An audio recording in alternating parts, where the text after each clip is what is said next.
Sanibonani molweni namkela ezaseTV ngesiXhosa. uJabu ke guys ucele uxolo ke kuSibongile ngendlela amtreat ngayo ke ngezolo, but ke uSibongile wabesithi yena hayi yena ugqithile kulonto leyo sejonge enye into ngoku. uJabu ke uthi ininzi into ajongene nayo emsebenzini nje, ininzi nento esengqondweni yakhe.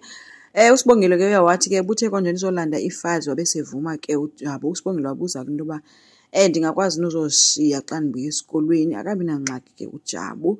So wahamba ke uSibo. Uthe ke uSibo xa eyozibeka ke ecaba bebuya zawa wabesebona into ebhalwe confidential kwenye yezi files.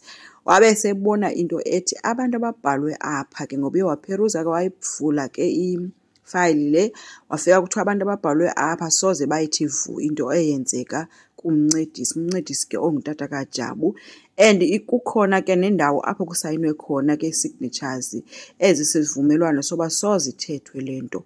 So wabesebona kuba omnye wobo bantu abasayine apho ngunjengaye Dlamini, kukhona nabanye ke abanjengo advocate Mhlongo. So wabethukile ke ezibuza uba ingayintoni eyenza ukuba ukufa kukatata kaJabu kube yimfihlo. Abesele esothusa nayo into yereport ke ayibonayo ke ba ithi ubulewe zii-chemicals zasemsebenzini. So ube into nje ithukileyo ke. uThemba ke guys useqalile esikolweni esitsha, ufunda nesikolo sikaWewe. Ufikela ko-aunty ke bembuza ke uba bekunjani na esikolweni, abe sebebalisela into yoba hayi beku-right, bambhalise ne-test. Basembuza into yoba khange bakubhulishe na, wathi yena no, hayi khange bandibhulishe, mna ngeke ndibavumele. Uthe nje into angakhange ayithande kukubabona bebhizi bebhulisha uWewe, kodwa ke uye wabese ekwazi ke ubanqanda ke.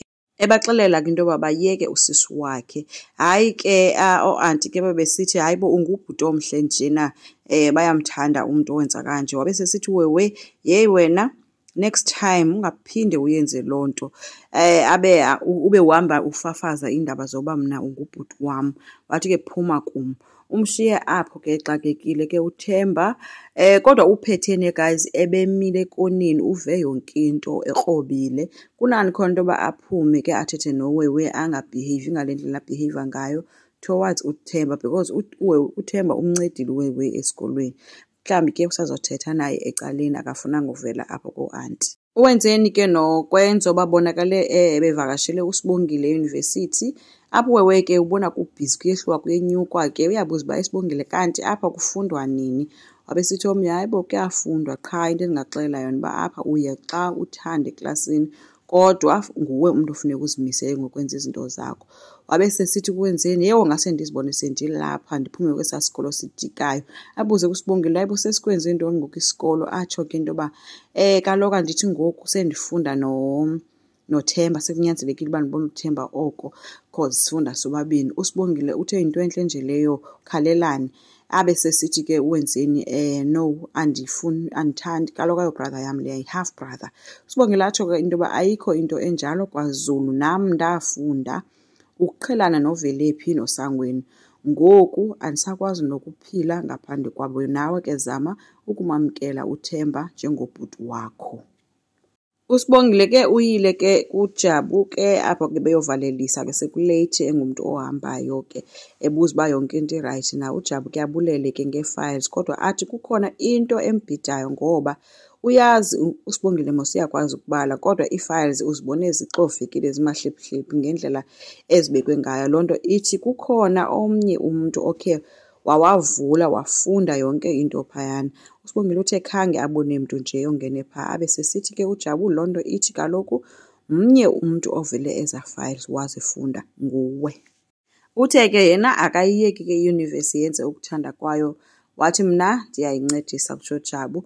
uSibongile ubonile ke into yoba yeyi serious le ncoko, athi uyabona kuyarhatyela phandle kumele ahambe. uJabu wathi cha, wavala umnyango futhi ewubharhaza etshintshe apha ebusweni.